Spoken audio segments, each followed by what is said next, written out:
Hello again, this is Elizabeth from allthingspaper.com, and this is my latest mini that I wanted to share with you.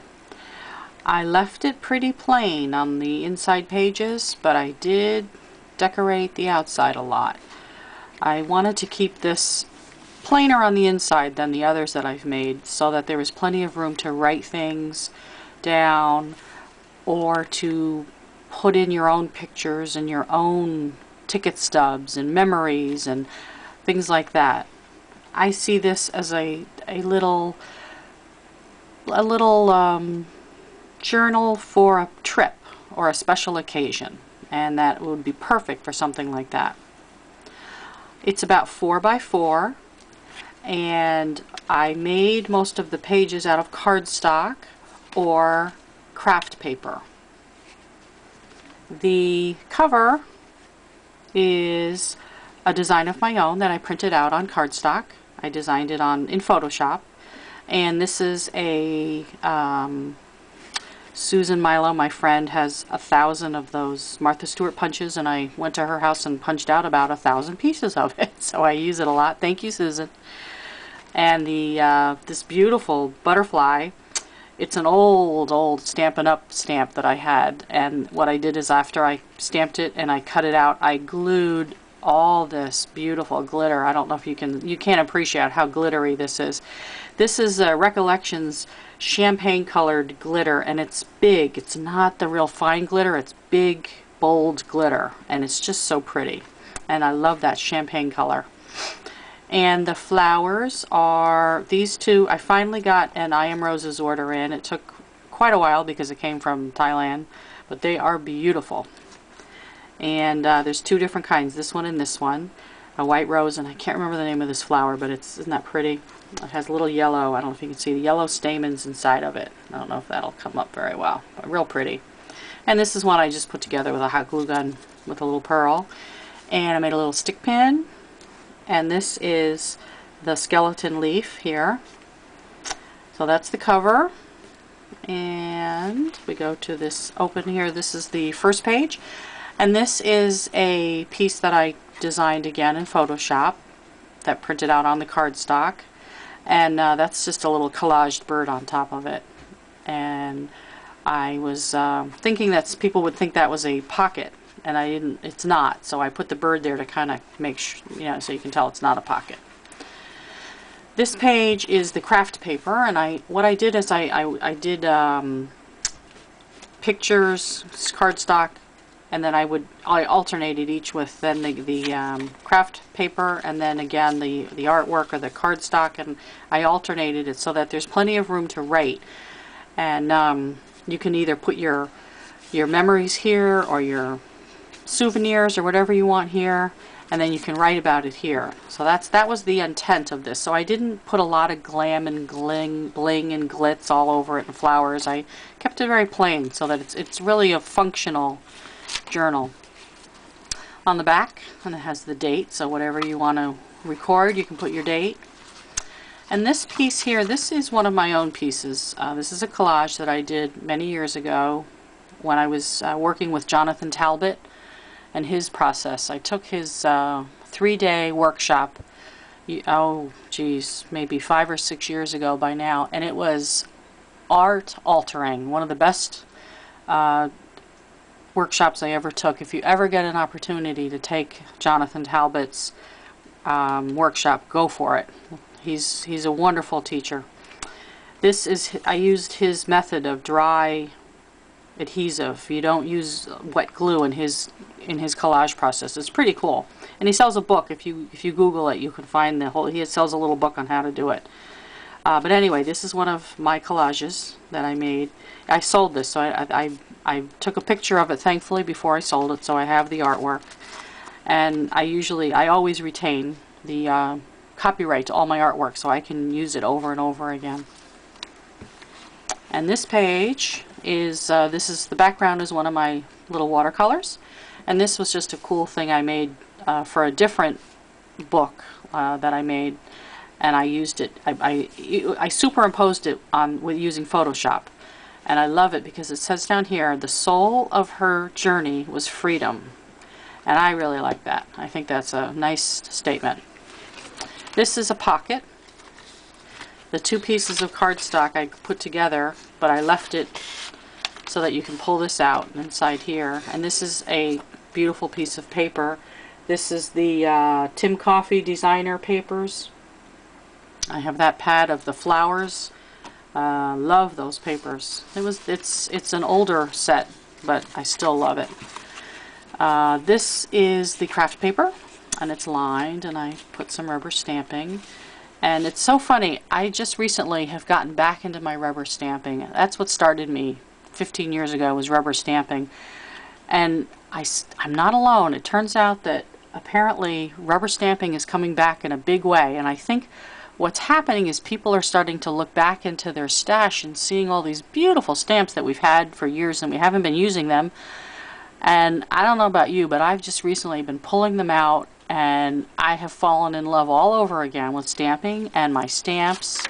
And I've even started to buy more new stamps, and I've given away, I put together all my old stamps and moved them along, gave them away.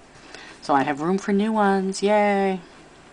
This is the back of the craft paper, and this is another one of my designs. This was a collage that I did. It's a fabric collage, and I used Mod Podge to put it all together, and I love this collage. And then what I did is I brought it into Photoshop, and I superimposed this starbursty thing, which I think Tim Holtz has a stamp like that, but I created this in Photoshop, and then using the overlay on the layers, that function overlay, got this result, which I like. And this is a little tab that I made. It's a picture of a button, and when you turn it over, this is another one of my collages. This is a digital collage that I made, and it says here, "Be with joy," and I added this cherish here, and I just think it's real pretty, real bright. I love the reds and the poppy. That's a poppy. I don't know if you can't see it because it's kind of cut off. And another piece of craft paper. And this is a real old stamp. It's grade A. I think it's for, I don't know if it's for eggs or meat, but it's an old wooden stamp that I have, and it says grade A. It's so cool. This is, I think I learned this from, it was online, it was a YouTube, and I can't remember her name right now, and if I think of it, I will put it below down here where I got this from. This was a little tutorial.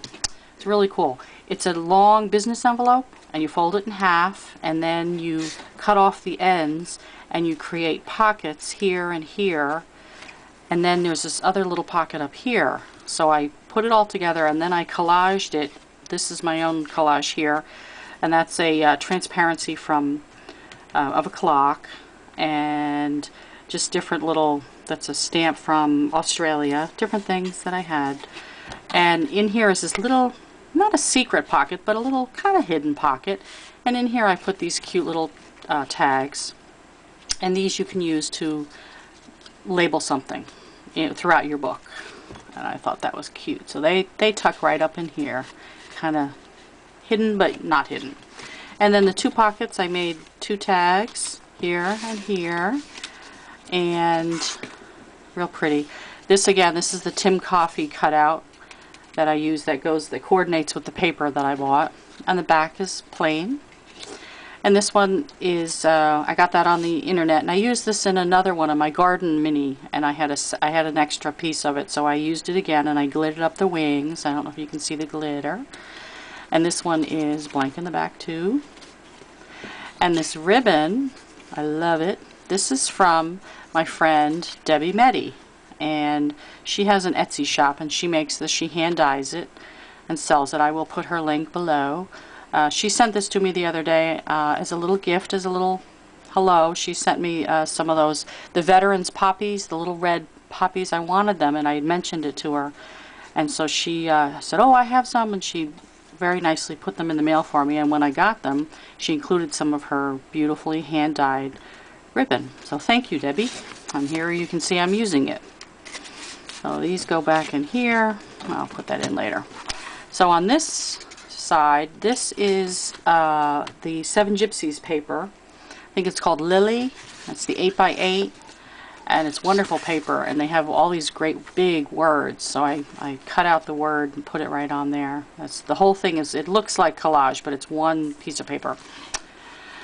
And this is another piece of craft paper, and this is the little, I don't know if you can see that, it's the girl, you know that movie, and there was also the book, which I love the book, A Girl with the Pearl Earring, the famous Dutch artist, which right now his name escapes me.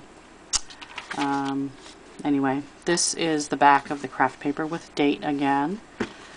And then the last page, this is another piece of cardstock that I designed and printed. And on this side, this is a kind of a blueprint to make your own garden in your backyard if you had a pretty big piece of property.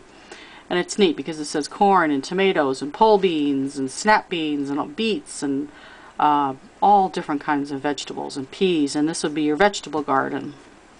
And then on the back side, it's pretty plain, that's the back of the book, and this was a piece of grunged paper that I put in with Photoshop and a little pretty rose. And this one, what I didn't show you was, this one has, they all have pockets. So here's one here, and I showed you those two, and then this one has this beautiful piece of paper, the Tim Coffey paper. So there's plenty of room to put all kinds of mementos and pictures. You could use this as a photo mount and put a picture and write about it, or vice versa. And they all tuck in here, which is nice and handy.